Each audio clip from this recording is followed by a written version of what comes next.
So much to talk with you about, Stephen, but I want to kind of round up the talk of the Illuminati and this push for this one world government that is obviously out there. Is George Soros behind all of this? Well, he's just one of the tentacles of the octopus. The real people, when I say this, the actual guys are behind the curtain, guys.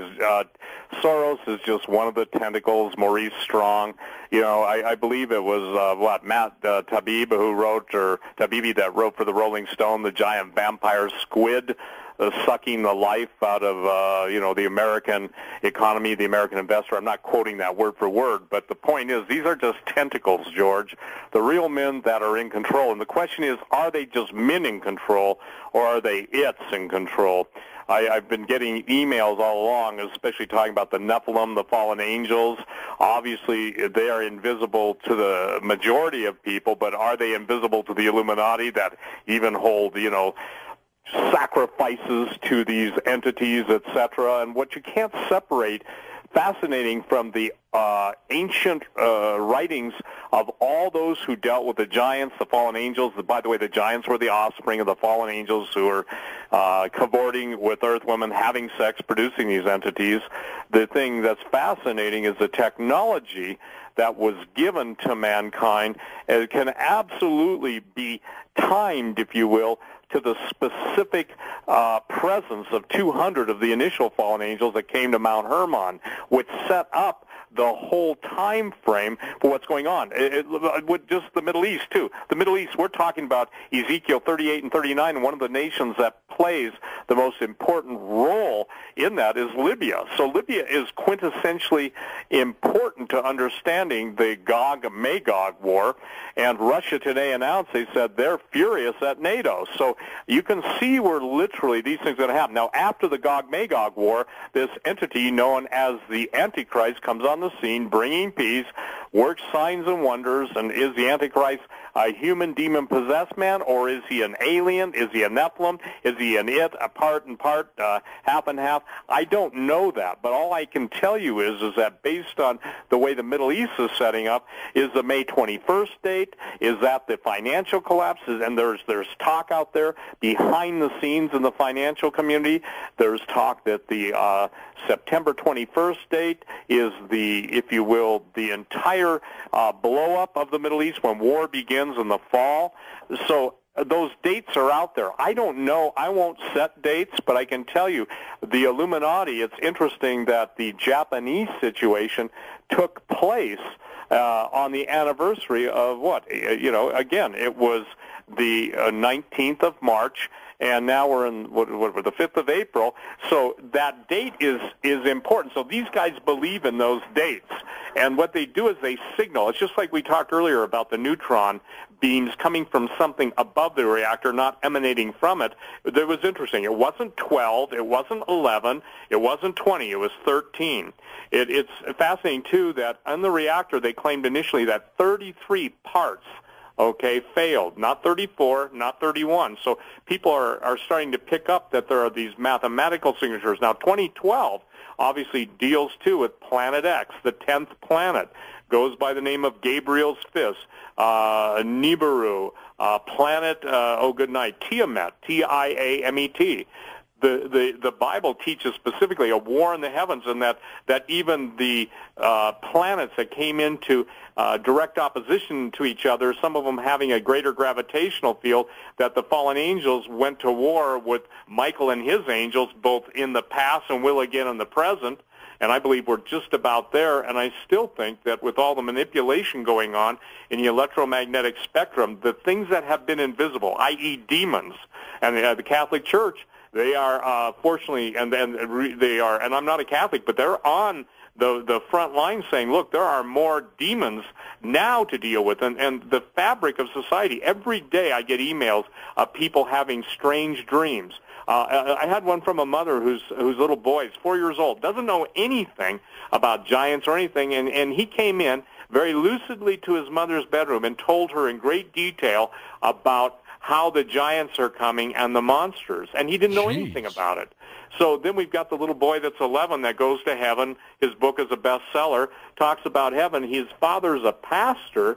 Yeah, had his dad on the show a couple of weeks ago. Yeah, okay, and I'm sorry I didn't hear that, but, you know, that was a fascinating thing. Again, you have a child describing, and how could he know those things? And he couldn't unless he'd been there.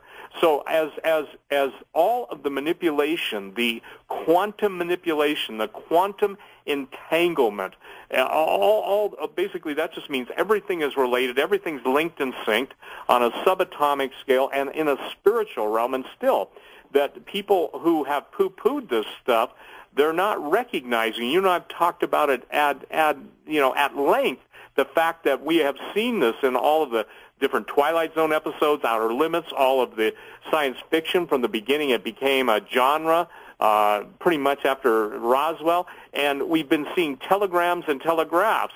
And by the way, the intelligence community has had an ongoing relationship with Hollywood, and again, in order to get people just to dismiss the truth as fiction, they put it into a fiction mode, present it to the world, and the world just says, oh, that's just fiction. Well, it came out after Gene Roddenberry's death that he had, let's say, an extra beyond relationship with the intelligence agency. So someone's leaking, and there are people who are being told this stuff, and this is why the dates, again, getting back to those dates, we've got the national level exercise, we've got the positioning already of a lot of troops headed into the New Madrid, and it's estimated that that will cost $1 trillion, and that the displacement of human beings will be so great that it will simply overwhelm the system. The best that they can muster, and the question I get asked, are the MREs in anticipation of that, along with the body bags and along with the multiple coffins that Alex and Jesse Ventura did his conspiracy theory show on.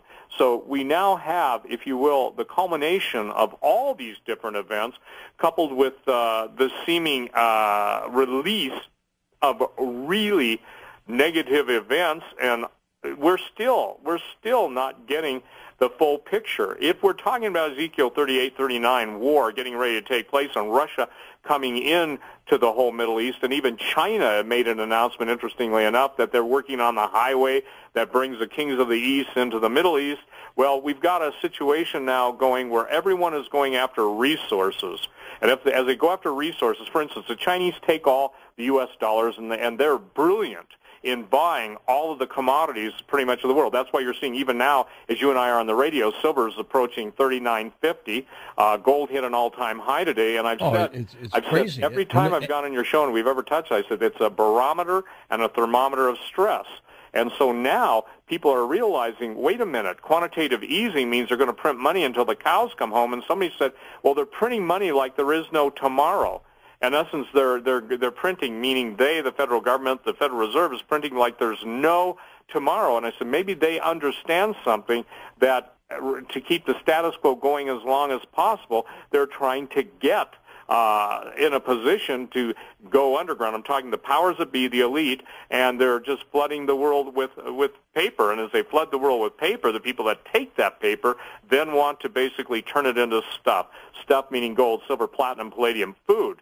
Food is going to be the most valuable asset in the world. So when people say, what's the first thing I can do, it's obviously food and fresh water. And I tell people that are even storing water, make sure you've got great water filters, and make sure that you've got enough stored, because you can never, the point in quote, practical preparedness, you never can have enough water. You know, rain barrels, even swimming pools, to the people that those cheap, 500,000 gallon swimming pools, you can buy them, really cheap. You can fill them with water and use that at least to flush the toilet, or if you need to drink it, you can filter it through a filter.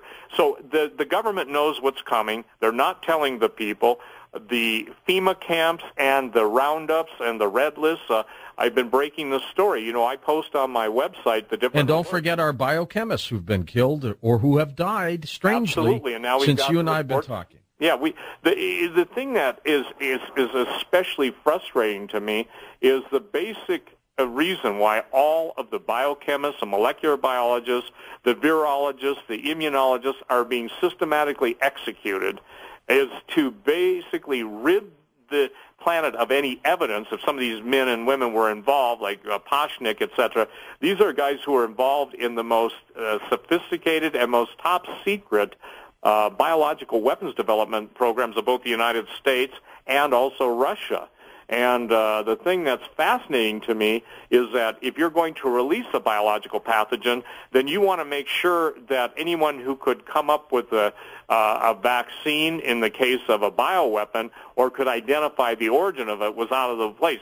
This is something people need to understand too, George. When you or I talk about something and it exposes something that's been hidden, it is standard operational protocol to scrub the mission. And to scrub the mission means the consequences of that mission are held in abeyance until a later date. So when I got an email from someone during the break saying, so what's the use? Well, the use is this.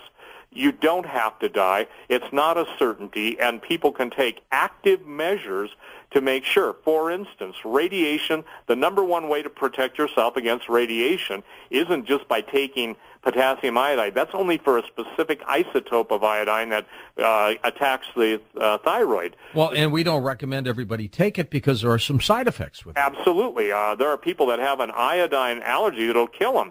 But one thing they can know is that concrete, for instance, any of the older buildings, any place in the country, generally, if they had a basement, they had a fallout shelter, and we're trying to get people appraise the fact that everyone needs to have a personal emergency kit. Even the Federal Emergency Management Agency and the disaster and preparedness departments of most states are saying, look, everybody should have, so many days. And I got to tell people, I totally believe the 72-hour kit is insignificant. I think they better be prepared based on what we're watching in Japan. And if you notice, the Japanese population at large was not prepared, even though they live in the most seismically active region of the world with the most reactors at risk. There was very little thought given to preparation. Saying that, the people on the New Madrid, and especially in Southern California with San Onofre and Diablo Canyon reactors also being there is really critical for people to have a plan. And I've got to share something. Whenever, and this is fascinating with Japan. I was in San Diego the day that that night that the earthquake hit in Japan. I was talking to some friends of mine that have a satellite phone company, and the satellite phones are the only way you can communicate when the cell phones go down. And they were getting calls the following day from Japan. The cell phone towers were going down. The government had shut down the ability